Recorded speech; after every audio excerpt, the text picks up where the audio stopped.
Alien women thought no male could keep up, until a human changed everything. Endurance beyond expectation.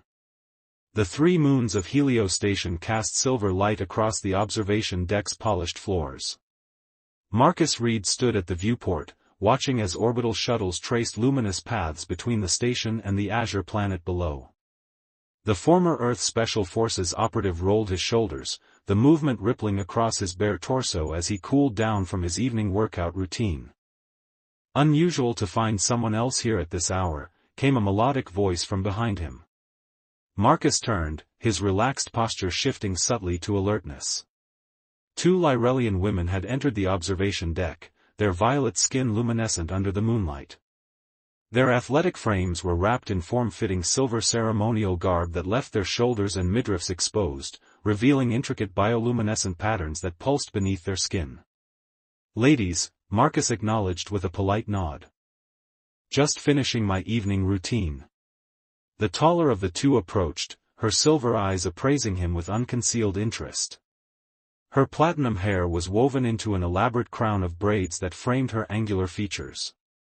"I am Nima," she introduced herself, "and this is my sister friend Tasia." The second Lyrellian inclined her head, her own platinum hair flowing loose around her shoulders. "We are representatives of the Lyrellian Diplomatic Corps." "Marcus Reed," he replied, reaching for the shirt he draped over a nearby chair. "Station Security Specialist." "Oh, don't cover up on our account," Tasia said, her lips curving into a smile that revealed teeth with a pearlescent sheen. "We were admiring the unique physiology of humans." Marcus paused, shirt in hand, sensing an undercurrent to their interest that went beyond simple curiosity. "Something particularly interesting about human physiology?" Nima circled him slowly, her movement fluid and predatory. "We were just discussing species differences. Particularly regarding stamina and endurance." "An academic interest?" Marcus asked, one eyebrow raised as he pulled his shirt on despite their protests. "Let's call it cultural research," Tasia replied, her voice carrying a musical lilt. "You see, in Lyrellian society, females typically require multiple male partners. The energy demands are substantial. We find it amusing when other species boast of their prowess," Nima added, stopping her circuit to stand before him. At 6 foot even, she nearly matched his height. "Particularly single males."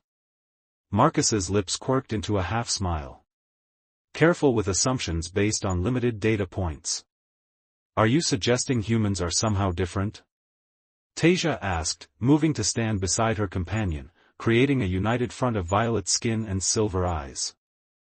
"I'm suggesting," Marcus said evenly, "that cross-species generalizations can lead to incorrect conclusions."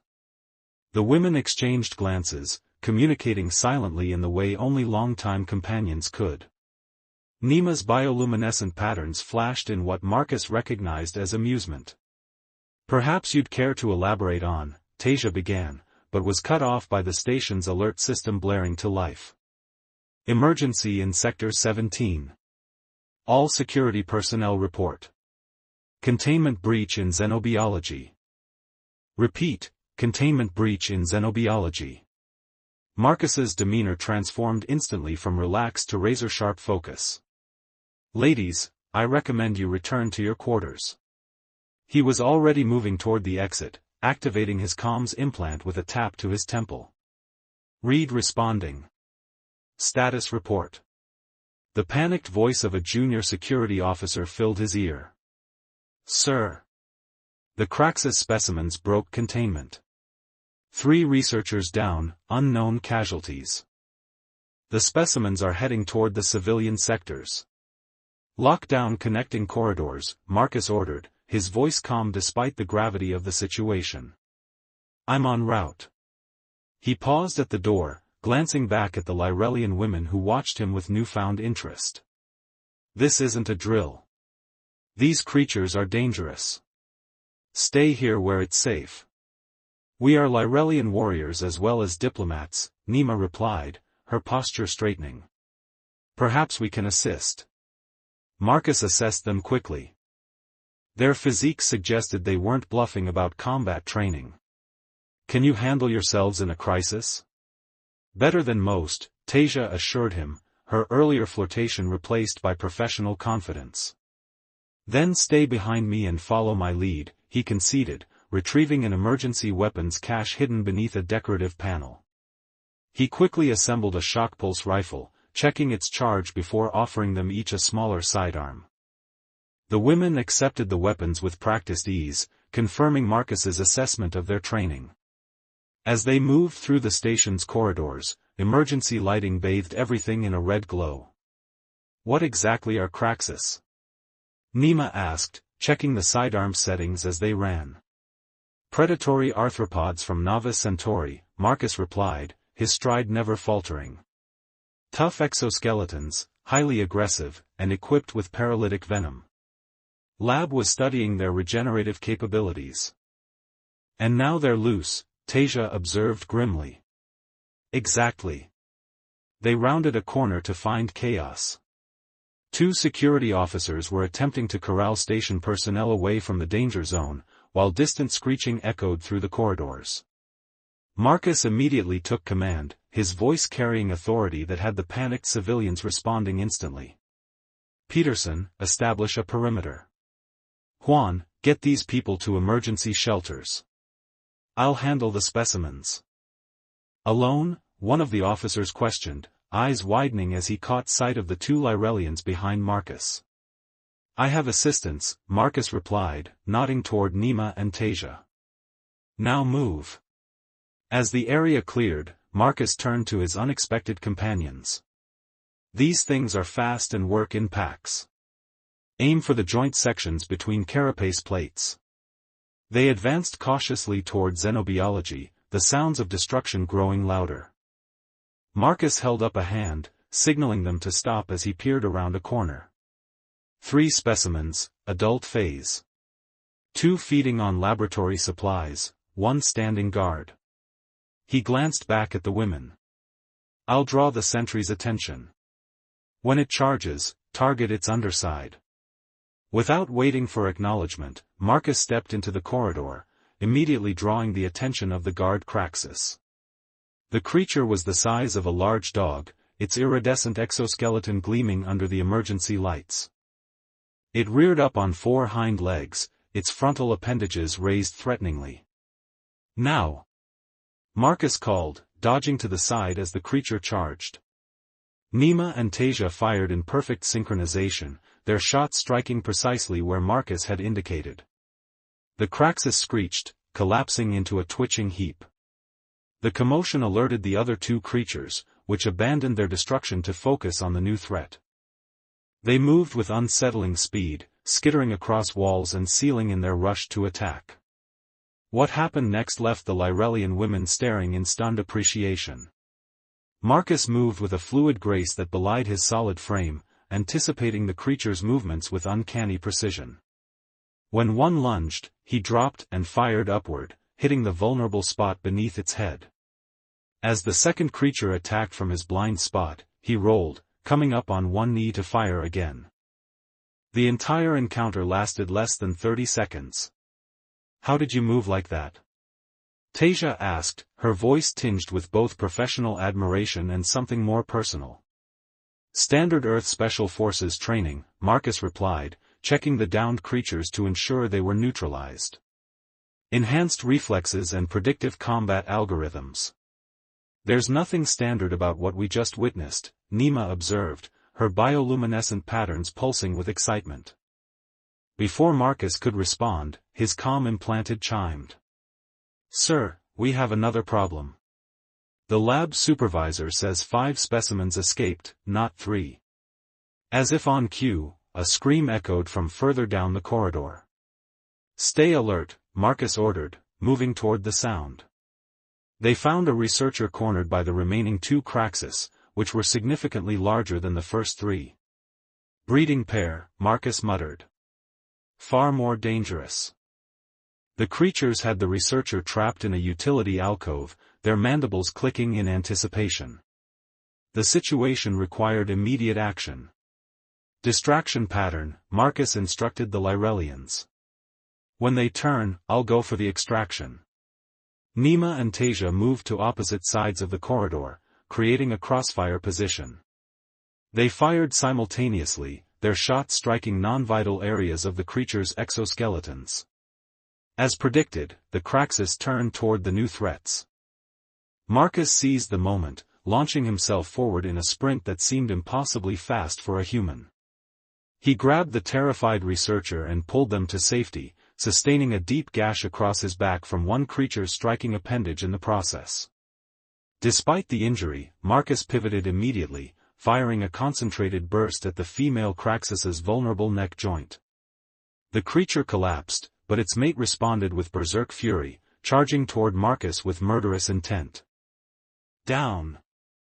Nima shouted, and Marcus dropped flat as both Lyrellians fired over him, their combined shots finally bringing down the enraged creature.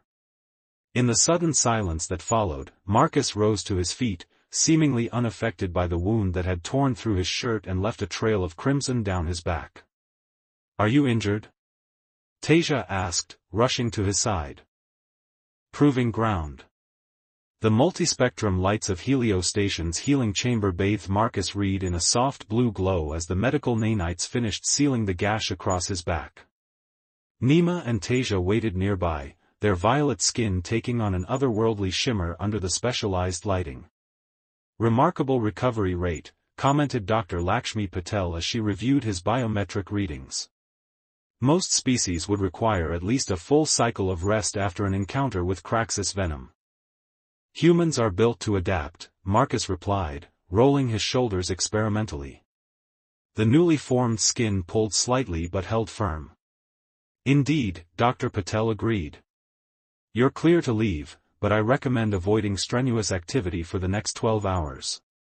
As Marcus pulled on a fresh uniform top, he caught the Lyrellian women exchanging meaningful glances. "Something on your minds, ladies?" he asked, leading them out of the medical bay.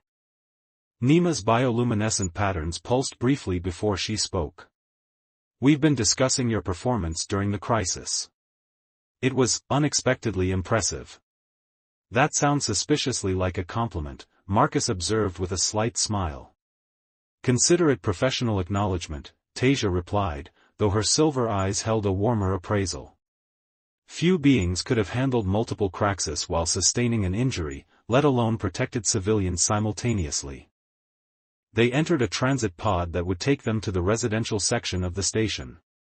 As the doors closed, Nima turned to face him directly. "We have a proposition for you, Marcus Reed." "I'm listening." "Tomorrow marks the beginning of the Lyrellian endurance trials on our vessel," she explained. "It's a cultural tradition that tests strength, stamina, and strategic thinking. Typically," Tasia added, "participants compete in groups of 3 or 4 males." Marcus raised an eyebrow.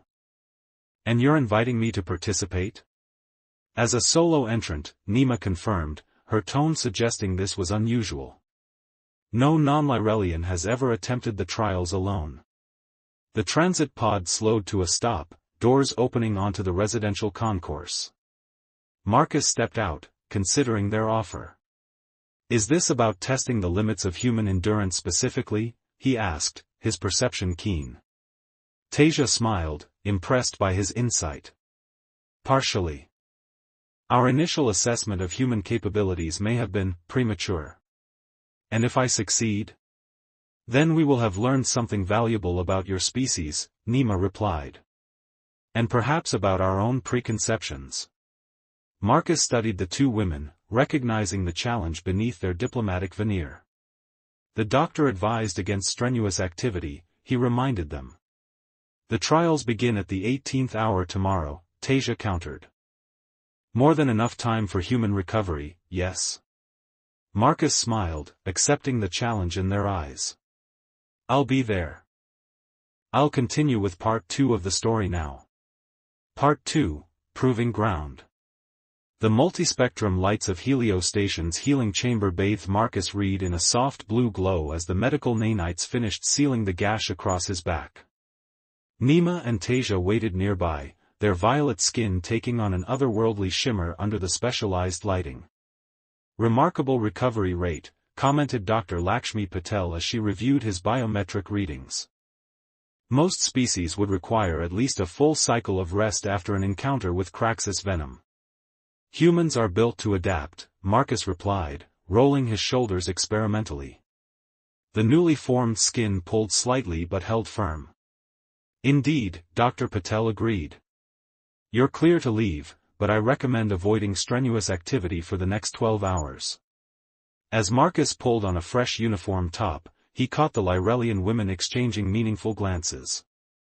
Something on your minds, ladies? He asked, leading them out of the medical bay. Nima's bioluminescent patterns pulsed briefly before she spoke.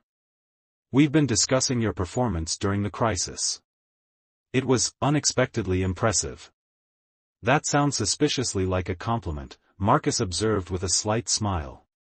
Consider it professional acknowledgement, Tasia replied, though her silver eyes held a warmer appraisal. Few beings could have handled multiple Craxus while sustaining an injury, let alone protected civilians simultaneously. They entered a transit pod that would take them to the residential section of the station. As the doors closed, Nima turned to face him directly. We have a proposition for you, Marcus Reed. I'm listening. Tomorrow marks the beginning of the Lyrellian endurance trials on our vessel, she explained. It's a cultural tradition that tests strength, stamina, and strategic thinking. Typically, Tasia added, participants compete in groups of 3 or 4 males. Marcus raised an eyebrow. And you're inviting me to participate? As a solo entrant, Nima confirmed, her tone suggesting this was unusual. No non-Lyrellian has ever attempted the trials alone. The transit pod slowed to a stop, doors opening onto the residential concourse. Marcus stepped out, considering their offer. Is this about testing the limits of human endurance specifically? He asked, his perception keen. Tasia smiled, impressed by his insight. Partially. Our initial assessment of human capabilities may have been premature. And if I succeed? Then we will have learned something valuable about your species, Nima replied. And perhaps about our own preconceptions. Marcus studied the two women, recognizing the challenge beneath their diplomatic veneer. The doctor advised against strenuous activity, he reminded them. The trials begin at the 18th hour tomorrow, Tasia countered. More than enough time for human recovery, yes? Marcus smiled, accepting the challenge in their eyes. I'll be there. The Lyrellian vessel Eclipse hung in synchronous orbit with Helio Station, its organic curves contrasting with the angular human architecture.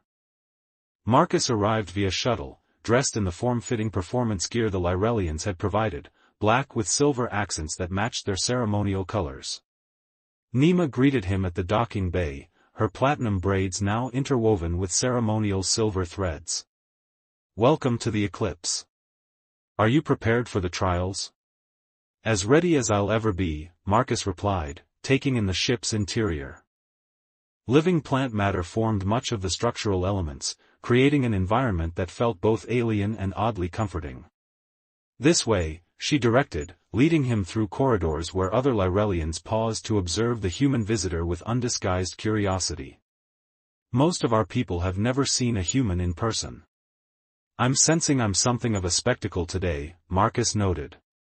More than you realize, Nima confirmed. Word has spread about your handling of the Craxus. Many are eager to see if the accounts were exaggerated. They entered a vast chamber where dozens of Lyrellians had gathered around a series of elaborate obstacle courses and challenge arenas. Conversation hushed momentarily as Marcus entered, then resumed with increased intensity. Tasia approached, now dressed in formal judging attire that enhanced her authoritative presence. The trials consist of 5 challenges, she explained. Physical endurance, strategic problem-solving, sensory acuity, combat simulation, and finally, the persistence path. Marcus surveyed the chamber. And Lyrellian males typically attempt this in groups? Always, Nima confirmed. The combined attributes of multiple males are necessary to succeed in all categories. A tall Lyrelian male approached, his violet skin darker than the female's, his physique impressive even by human standards. "This is the human challenger?" His tone carried clear dismissal. "He will fail before the third trial." "Commander Zorn," Tasia introduced, "our military attaché. He holds the current group record for the trials." Marcus extended a hand in the human gesture of greeting. "Looking forward to the competition." Zorn ignored the offered hand. "There is no competition. Merely entertainment as we witness your inadequacy." He turned and rejoined his group of 3 other males, all of whom regarded Marcus with similar skepticism. "Charming," Marcus muttered. "Pay him no mind," Nima advised. "Zorn represents traditional Lyrelian thinking about other species." A resonant tone echoed through the chamber, signaling the start of the trials. Marcus was directed to the first challenge, an endurance course designed to push cardiovascular and muscular systems to their limits. Competitors typically rotate through this course, each taking sections that match their strengths, Tasia explained. "You must complete all sections consecutively." Marcus nodded, taking position at the starting line. Across the chamber, Zorn's team divided themselves strategically among the course sections. At the signal, Marcus launched into the course. The first section tested raw power, lifting increasingly heavy objects while traversing unstable terrain. Marcus's earthborn physique, developed under higher gravity than the Lyrelians experienced on their homeworld, gave him an unexpected advantage. The second section shifted to agility and balance, requiring precise movements across moving platforms. While Lyrelian physiology favored this type of challenge, Marcus compensated with disciplined control and tactical assessment of each obstacle. By the third section, a marathon sprint through varying resistance fields, spectators were watching with growing amazement as the human continued alone, showing minimal signs of fatigue where Lyrelian competitors had already rotated twice. "His respiratory efficiency is extraordinary," Nima commented to Tasia as they observed. "And his heart rate has barely elevated." "Human adaptations," Tasia agreed. "Perhaps more impressive than we anticipated." Marcus completed the endurance challenge in time comparable to the leading Lyrelian team, earning murmurs of surprised approval from the audience. The strategic challenge came next, a complex 3-dimensional puzzle that required manipulating energy fields to create a stable matrix. Here, Marcus's security training proved valuable, his experience with various technologies allowing him to approach the problem with fresh perspective. "Unconventional solution," one judge remarked as Marcus completed the challenge. "But effective." The sensory acuity trial proved more difficult, as Lyrelian sensory capabilities differed significantly from human norms. Yet Marcus adapted, using logical deduction where direct perception failed him. By the combat simulation, a virtual reality scenario requiring rapid threat assessment and neutralization, Marcus had drawn a substantial crowd. His performance in the Craxus incident had not been exaggerated. If anything, with proper equipment and preparation, his capabilities were even more impressive. Commander Zorn's initial dismissiveness had transformed into stony silence as the human continued to perform at levels that challenged Lyrelian assumptions. Finally came the persistence path, a grueling combination of all previous elements that typically required the varied specializations of multiple competitors. "No single competitor has completed the path alone," Tasia informed Marcus as technicians prepared the final challenge. "It is designed to identify the breaking point. Every system has its limits," Marcus acknowledged, hydrating before the final trial. "But humans specialize in pushing past them." The persistence path lived up to its name. For over 2 hours, Marcus navigated its brutal challenges, demonstrating not just physical stamina but mental resilience. Where Lyrelian teams would strategically conserve energy by rotating members, Marcus pushed through on determination and physiological adaptations evolved on Earth, efficient oxygen utilization, superior temperature regulation, and psychological tenacity that refused to acknowledge defeat. When he finally crossed the finish point, breathing hard but still functional, the chamber had fallen completely silent. Nima approached, her expression one of undisguised wonder. You completed the entire trial sequence solo. So I did, Marcus replied, accepting a hydration pack from a stunned attendant. This is unprecedented, Tasia added, checking the scoring terminal. Your overall performance ranks among our top team scores. Commander Zorn pushed through the crowd, his earlier contempt replaced by reluctant respect. How is this possible? Your species is not known for exceptional abilities. Marcus smiled tiredly. Humans are persistence predators, Commander. Our early ancestors would chase prey until it collapsed from exhaustion. We evolved not to be the strongest or fastest, but to simply never stop. A single human male, Nima mused, the implications clearly registering in her expression. Performing at levels that require multiple Lyrelian males. Perhaps, Tasia suggested, her voice carrying new warmth, we should discuss these findings in more detail. For cultural documentation, of course. Of course, Marcus agreed, noticing how both women's bioluminescent patterns had shifted to configurations he hadn't seen before, patterns that pulsed in synchrony with each other. Commander Zorn gave a formal Lyrelian salute, a gesture of warrior respect. Your species deserves closer study, Marcus read. Perhaps there are things we Lyrelians could learn from humanity. As the gathering began to disperse, Nima and Tasia remained close to Marcus, their earlier academic interest now transformed into something more personal. We have private quarters prepared for you, Nima informed him. To rest and recover. Though if you're not too fatigued, Tasia added with unveiled suggestion, we would value the opportunity to continue our cultural exchange. After all, Nima continued, her silver eyes holding his, we clearly have much to learn about human endurance and recovery rates. Marcus smiled, recognizing the complete reversal of their initial assumptions. I'm always happy to foster better interspecies understanding. As they left the chamber together, the whispers followed them, tales of the human who had single-handedly rewritten Lyrelian perceptions. The persistence predator from Earth had demonstrated that sometimes, one was more than enough. On the observation deck of the Eclipse, with the blue curve of the planet visible through vast viewports, Nima raised a toast with glasses of luminescent Lyrelian spirit. To revised assumptions, she offered. And valuable cultural discoveries, Tasia added, her free hand resting lightly on Marcus's arm. Marcus raised his own glass. To finding strength in our differences. As the 3 moons of Helio Station traced their paths across the starfield beyond, the human and the 2 Lyrelians began a more intimate cultural exchange, one that would further challenge preconceptions about just what a single human male could accomplish. Re-Triclaude can make mistakes. Please double-check responses.